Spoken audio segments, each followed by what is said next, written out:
Okay, let's start off with a quick introduction about Bruce Braun. Bruce Braun got his bachelor's at the University of Winnipeg and his master's and PhD at UBC. Go Thunderbirds! The majority of his career has been with the University of Minnesota, where he works as a professor, spanning 1999 to the present. He has worked in both geography and American studies. His work examines the environment as an actor in a complicated network between the social, political, and personal. Some of his other works have covered biopolitics, race, and the increasing call for radicalization concerning climate action and integration. A common thread between his work is the agency of nature. Control of nature is but another tool to enact violence against marginalized communities. It often acts to reinforce sentiments such as sexism and colonialism. Lots of his work centers around the inherent politics of climate change and activism, situating climate change as a more than human issue. It will affect health, infrastructure, social structures, and species. From an anthropological perspective, he's essentially decentralizing the anthro. We're going to begin by introducing this concept of the forest and nature as a social, political construction, rather than a timeless constant. Then we'll discuss the 1993 Clayoquot Sound blockade, which was erected to prevent the clear-cutting of old-growth forests on Vancouver Island. This blockade was, up until recently, the largest demonstration of civil disobedience in Canadian history, where 856 arrests were made. Social construction of nature refers to the overlap of society and nature. That is to say, that the ideas and images we have about nature do not simply reflect a pre-existing reality, but rather create a reality for us. Braun outlines three implications that are critical when thinking about the cultural politics of nature. First, social construction of nature requires that we rethink how we understand and locate the political in ecopolitics. Often, struggles over nature go as if nature is a self-evident entity, when nature is actually the combination of multiple histories and practices. Failing to address it as such risks reinforcing the relations of power that are the foundation of and internalized within the historical representation of nature. And so, what counts as nature in BC is both highly political and strongly contested. Second, Braun argues that the processes that shape and transform nature merge together. There used to be a strong emphasis on the capitalist mode of production as the force that produced nature. Nowadays, this narrow way of defining nature is challenged, as nature production is considered to be a result of heterogeneous processes. Third, the social construction of nature introduces new questions about the role and practice of critique. It challenges such dualism as thought matter, human nature, culture, and economy. Braun's interest in the social construction of the temperate rainforest is more than an academic one. It is grounded in the ongoing political struggle over what counts as nature and over whose voice is heard in the conflict over land, resource, and the environment. And as such, the BC rainforest is a local example of cultural politics of nature and is shaped by Canada's post-colonial past and present. Braun defines postcoloniality as the cultural, economic, and political condition that exists in the aftermath of colonialism. He points out three potential drawbacks to the term. One, that the post in postcoloniality risks focusing on the past as if it no longer influences the present. Two, the notion that postcoloniality is a universal term, yet colonialism and its aftermath differ from place to place and from people to people. Colonialism may have been everywhere, but it rarely occurred in the same way twice. 3. Postcoloniality risks singling out Europe as the only creator of history, disregarding the history and cultures of other nations as prehistory or only as a response to the European colonialism. Braun emphasized that postcoloniality is experienced differently by different communities in the province. British Columbia may no longer be a British colony, but its colonial relation to its indigenous people has continued to the present.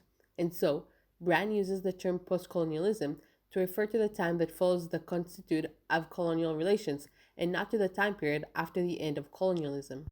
The way in which BC postcolonialism past continues to dominate and shape the present is a central theme in Braun's book.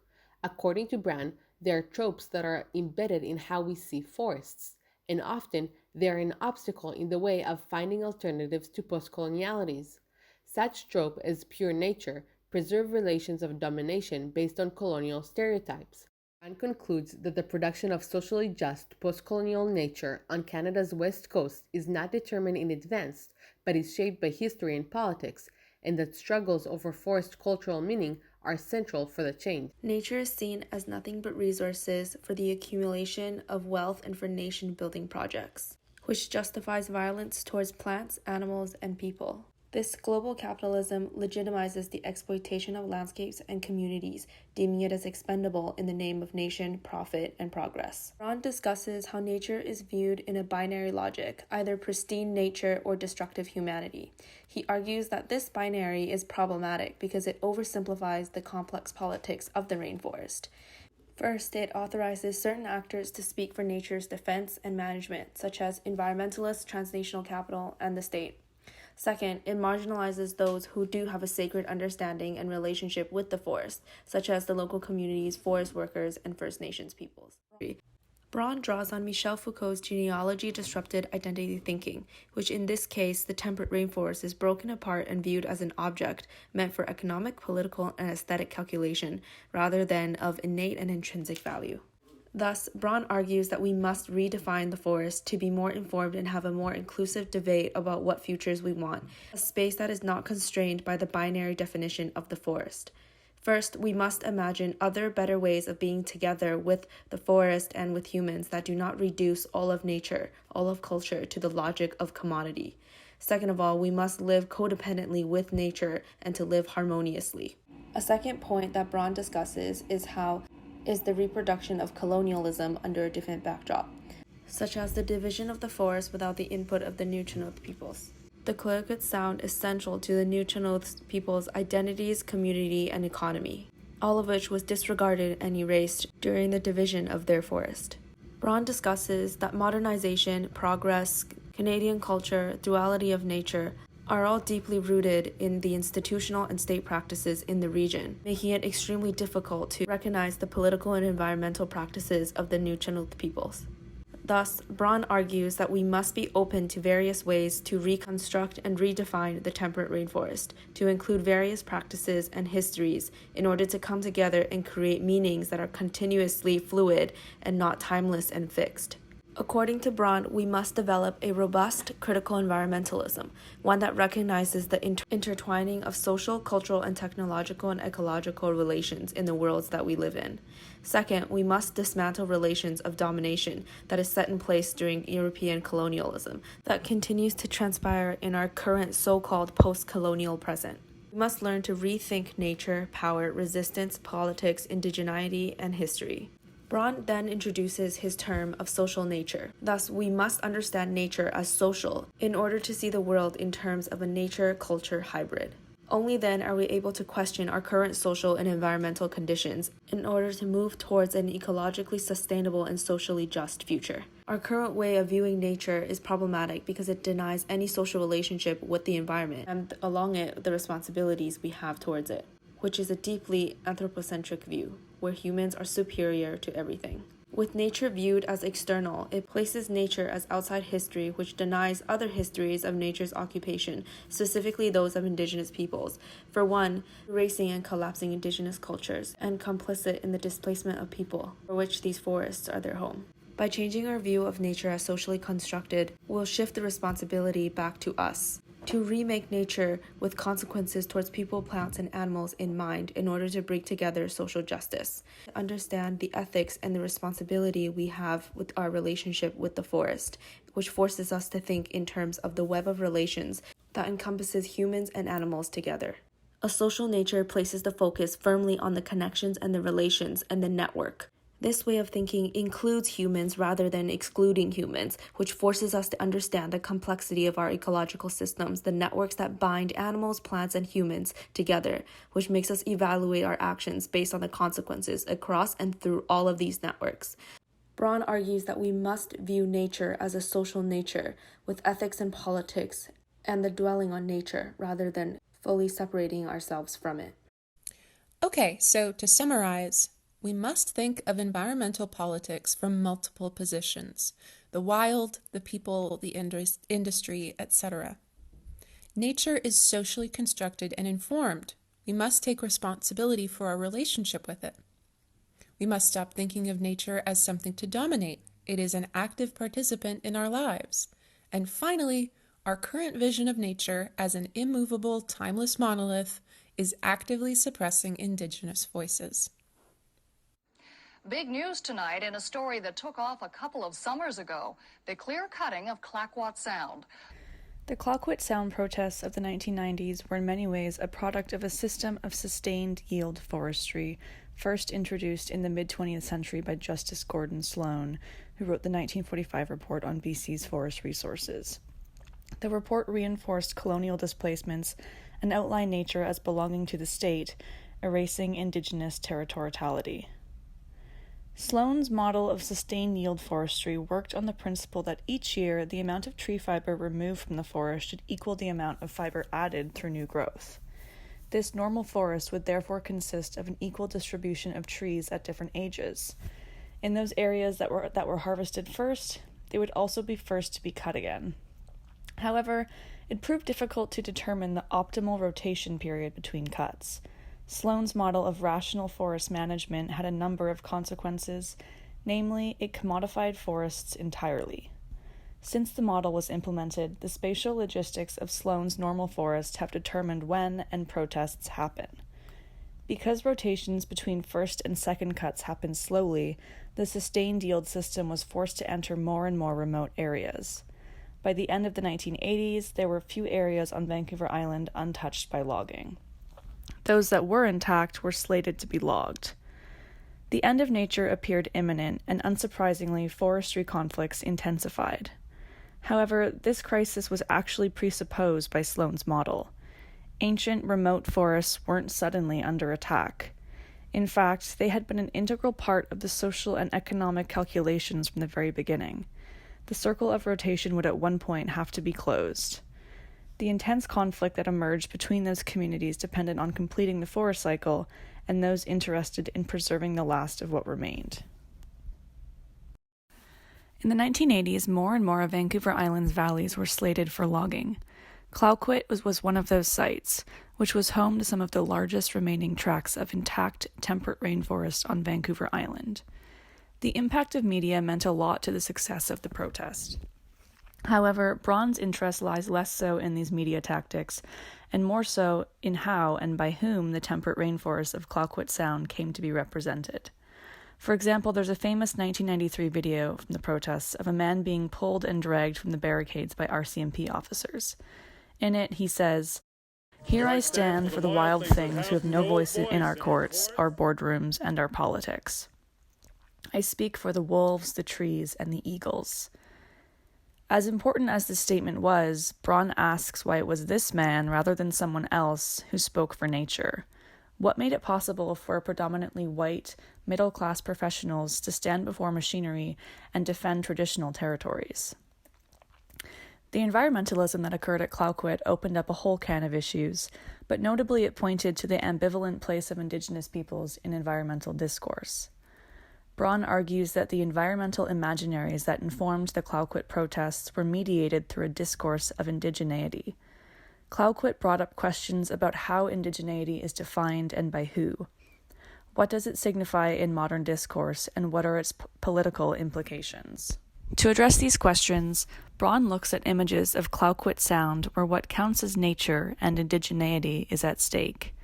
He says that many of these visions of nature are partial, enabled by particular technologies, ideologies, and definitions of indigeneity. The presence of First Nations in BC's temperate rainforest poses ethical and ideological problems for environmental groups seeking to preserve West Coast forests. Braun argues that because of this, it's important to deconstruct environmental discourse and pay attention to the critical absences that haunt eco-political achievements. In this case, the absence of support for First Nations land rights. His objective isn't to tear things apart, but rather it's to engage in finding justice. Defending nature. In 1990, the Western Canada Wilderness Committee published the book Clayoquot on the Wild Side. Its photos brought the beauty of the sound to those who had never experienced it, and quickly it became popular. Braun sees this book as a starting point about which to think about power and politics in post-colonial environmental discourse. He also notes that it's important to question the positionality of the camera in time and space. Cameras capture things in an instant and are disinterested in what comes before and after. They also limit our vision to a frame and cannot be considered objective. In the case of nature photography, despite what it claims, it can never escape its own positionality to let nature speak for itself. On the Wild Side and other visions of nature should then be taken seriously. While they make a claim about the reality on the other side of the camera, in actuality they reveal more about the environmental discourse that provides the frame. Braun. In the latter half of Chapter 3, Braun enters into a discussion of the political challenges facing both Clayoquot Sound and the community of the New Chenalth. The forest, as Braun describes, has become a battleground of political thought, divided between the desires of environmentalists and capitalists. As a result, indigeneity has become a concept used and manipulated by both these parties in order to suit the interests of their parties and attempt to valorize their encroachment on the forest. Although Braun suggests both approaches are harmful, he chooses to discuss the environmentalist approach in depth. Post-colonial environmentalism, as described by Braun, unearths a more sinister side to ecopolitics, one that employs and manipulates indigenous identities in order to construct images of the wild environment that suits colonial European imaginations. This term describes the tactic used by environmentalist campaigns to marry indigeneity with the concept of the wild, and discusses the degradation of the forest by simultaneously articulating the presence and culture of the New Chenalth as fading. However, in doing so, these environmentalists fail to accurately portray the New Chenalth as a contemporary and modern society, instead casting them into the past and silencing their current opinions. Braun uses two concepts to further explore how and why these discourses are used by environmentalists, as well as why they're so widely accepted and how they prevent the involvement of indigenous communities. The first of which being romanticism and the effects of romanticizing nature. Nature is commonly perceived by people living in urban landscapes as a place removed from history and as opposite to modern. It presents only an escape for city dwellers, but not one that they would consider reality. Secondly, Braun proposes that by intertwining indigeneity with this forest romanticism, environmentalists effectively also remove indigenous groups from the idea of the modern reality. By doing so, they actively limit indigenous groups' ability to be active participants in BC's political disputes over the land. Finally, Braun explores the term indigeneity and how and why it has taken root in BC's politics. Although it carries multiple meanings, many of which are not explored in this reading, Braun chooses to focus on how it has been co-opted by political campaigns. In that arena, indigeneity has become a vessel for both environmentalists and capitalists to stake claims on the land of indigenous communities in a post-colonial setting. Both use discourses to suggest that although the land once belonged to indigenous communities, it does not in the present. For capitalists, they use this interpretation as reasoning why they should be allowed to industrialize the forests. For environmentalists, however, they use indigeneity to promote a territorial claim to keep forests untouched by their industrial processes. In doing so, they use indigeneity merely as a tool to fill gaps in their political discourse and deny indigenous groups the option to choose how they want their traditional land to be kept. In the last section of this chapter, Braun introduces the map of culturally modified traits. The introduction comes with another version of the relationship between indigeneity and environment, and the very different sense of indigeneity, modernity, and nature. The map gives a response to the assumed validity of Canadian sovereignty, which is that the native has to show a continuous connection with the land along with a sign of use to claim their ownership of their land. The study shows that the First Nation in the Clayoquot South The study shows that the First Nation in Clayoquot South actively use and transport their environment in a purposeful way. Unlike the book On the Wild Side, the map of CMTS presents the South as a hybrid natural cultural landscape that is a product of ongoing and intensive use and transformation. The region is not a dehumanized wilderness occupied by primitive people living in harmony with nature. Marshall argues that with broadened historical account along with insights obtained from archaeology and oral history, it becomes possible to see First Nation as having always already been adaptive culture, reconfiguring existing social, political, and economic structure into ever new forms, while also transforming the land in which they lived. The map confirmed more than 300 years of continual tree uses of indigenous people in Mears Island. The way indigenous people interact with the forest has adapted into more commercial pursuits by the influences of European contact and modernity. However, the influences still act as a small portion of indigenous people's continuous forest epic of adaptation, adoption, and alteration. The map depicted a forest that has a dynamic, trammeled ecology occupied by a people whose indigeneity is not defined as a residual category, but as constitutive of the region's modernity. Let's move into the conclusion for Chapter 3.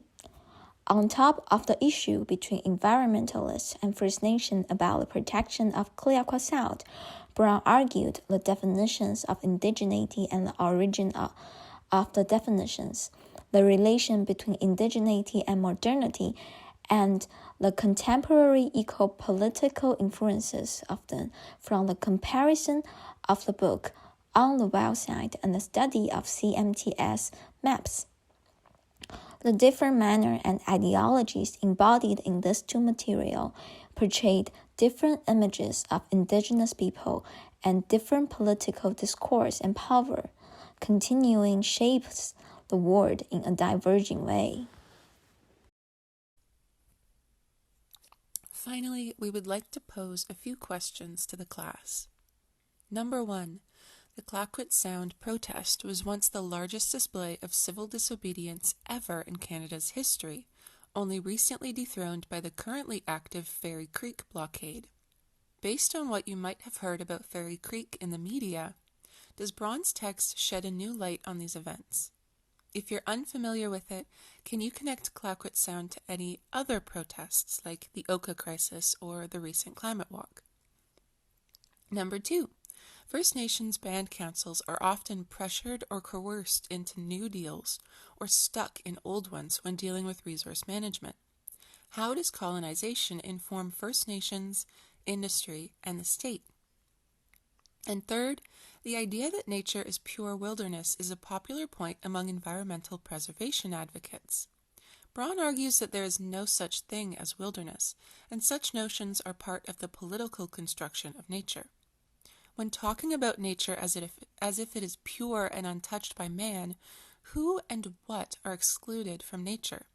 Is the exclusion worth it in order to preserve the forest and prevent mass logging?